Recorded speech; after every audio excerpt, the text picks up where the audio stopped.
Okay, so kettlebell sumo deadlifts. We're going 5 seconds on the way down, 3 second pause, and then 1 second up. So feet outside shoulder width, toes turned out. You want to think of sitting back here, hips back, knees out, control the way down, and drive up. So we want to keep the tension all in our legs here. This is why we're doing a slower tempo, is to really feel it through the legs and take away any momentum. So 1, 2, 3, 4, 5, pause for 3 and drive up. So we're going for 10 reps here. So you should really feel the tension, especially keep it on your glutes. Don't let the dumbbell hit the ground on the way down. So you see here, hips back, keeping the back straight, knees go out, all the tension in the legs, drive up. Breathe in at the top, squeeze your glutes, think of hips back, let the shoulders come forward and up. So the tempo is very important here. It's going to make it a lot harder. It's going to put a lot more tension through the legs. People are inclined to go a lot faster than they need to, so really concentrate on slowing this down. If you do need to take a second at the top, take an extra second, gather yourself, just tighten the glutes, breathe in, control the way down. So next exercise we're going is chair dips. So we're going to do 10 to 15 reps. Same thing, we're going with a much slower tempo now. So we're going 3 seconds on the way down. So 1, 2, 3, and press up then. So really think of driving the palms through the chair, control the way down. You're just bending at the elbow. So keeping your body nice and tight, keep it nice and close to the chair. You don't want to let it start to come away from the chair. A lot of people, that'll happen and then they won't get enough bend in their elbow then. So to make this harder, you can put your feet out further. The closer you have your feet in, the easier it is. So you could start with your feet out a bit further, and as you get tired, bring them in towards you. So keep that tempo of 3 seconds on the way down. So 1, 2, 3, press up.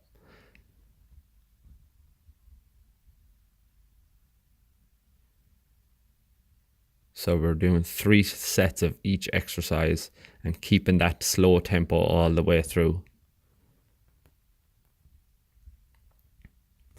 Next, we're moving on to a superset. So this is going to be 2 single leg exercises.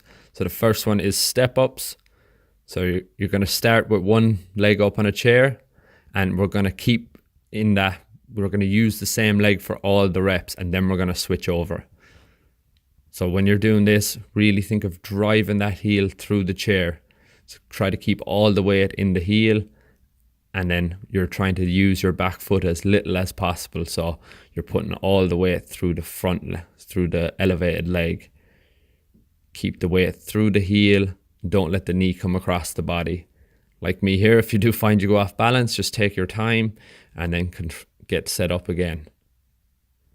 You'll see here my back leg, I'm not letting the heel hit the ground. That's just to help me, to stop me from using that back leg.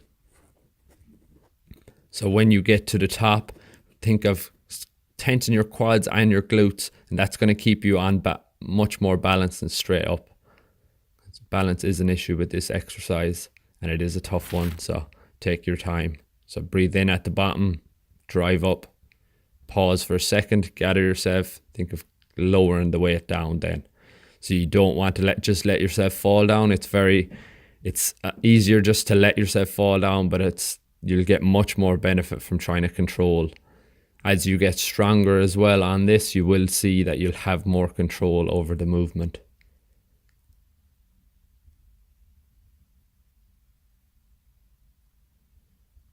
So we're going 10 to 15 reps on each leg. Really make sure to breathe in at the bottom, nice and tight, drive up, pause at the top, and then control the way down.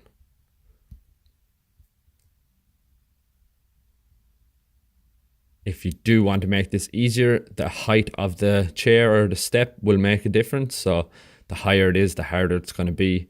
The lower it is, the easier. Saying that you still don't want to go too low that you're barely moving.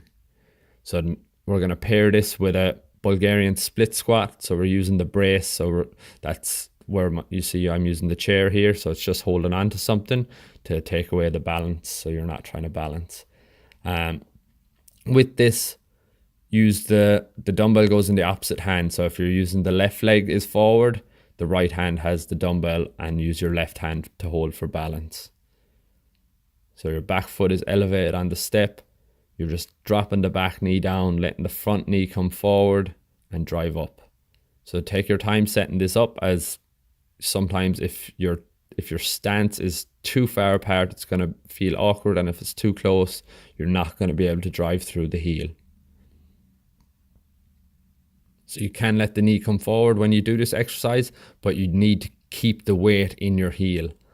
So just let it naturally drift forward if you want to, but keep the weight through the heel and don't let the knee come across the body.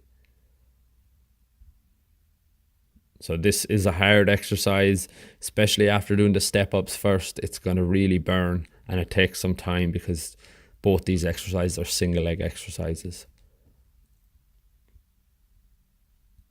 What you will find most people when they do the second leg is the leg that's actually elevated also starts to burn a lot, and it's usually just it's nothing to be worried about, but it's usually just the hip flexor is burning. So there's 3 sets on each of them exercises.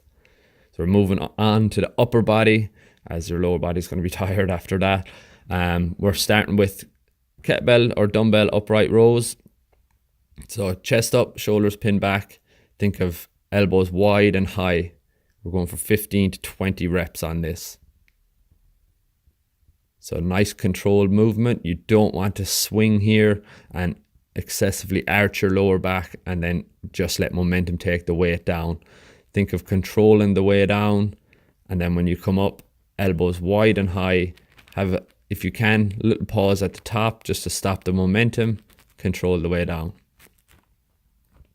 So really think of lifting through your elbows here. A lot of people will tend to use their wrists, but you just want to think of elbows wide and high. And really, you should feel this all in the upper back and the shoulders. Some people can get quite a big burn off this exercise, especially the second and third sets. So we're going to pair that with rear delt raises. So these are like lateral raises where you're going out to the side, but you're just changing your body position. So you can sit on a bench or anything you have available, and then you're going to put your chest down in towards your knees, and then same movement, think of moving out, not up. So keeping that body position. You can actually let the shoulders kind of protract, so let them go down towards the ground, then think of just lifting out. So you see my back is slightly arched here. That's what we're doing, is just trying to put all the tension on the rear delt, so the back of the shoulder. So 15 to 20 reps. Try not to lift back when you're doing this, lift out. People are inclined to lift backwards. It's kind of in a 45-degree angle, but so nearly think of lifting out up towards your ears. And as you get tired, this is going to start to burn. You won't be able to come up as high. Don't worry about it. Just think of going out. So we have 3 sets of 15 to 20. So now we're moving on to a triset. So 3 exercises. So we're going to go lower body, core, upper body. So the first one is hip thrusts. So you're putting your upper back on a bench. Set your feet in. You're going to have the dumbbell on your hip. We're going for 15 to 20 reps. We're going to up, squeeze, control the way down. You want to make sure you set your feet so that your knee and ankle is in line at the top. Think of keeping the upper body tight. Crunch the stomach down so you're not extending the lower back. Tuck the pelvis in underneath then.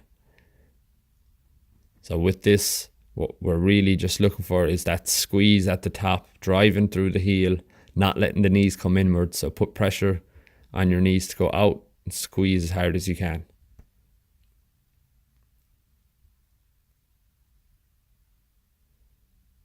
Good, keeping that chin tucked, stomach crunch down, push right through the heel, extend up, squeeze as hard as you can.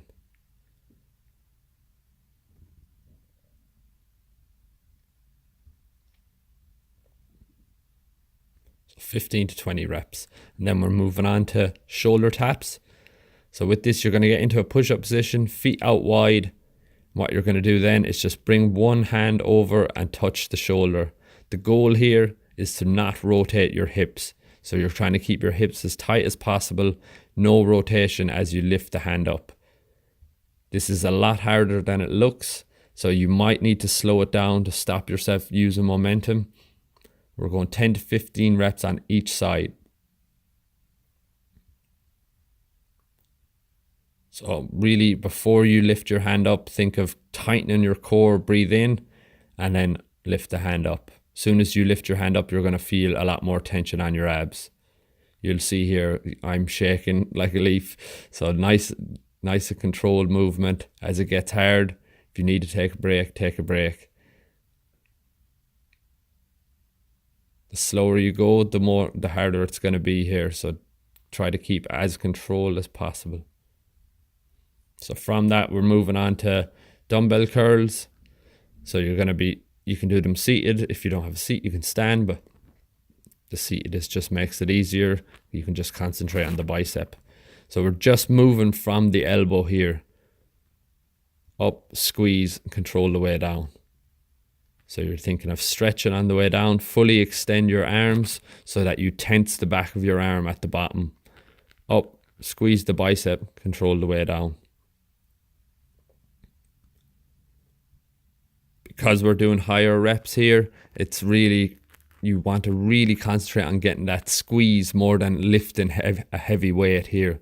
Just a big squeeze at the top, stretch on the way down. You want to control the weight as much as you can on the way down. Fully stretch, tense the tricep, the back of the arm at the bottom.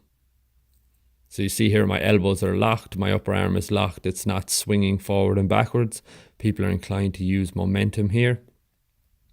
And then also that's why we're seated, so we're not swinging and letting the lower back hyperextend.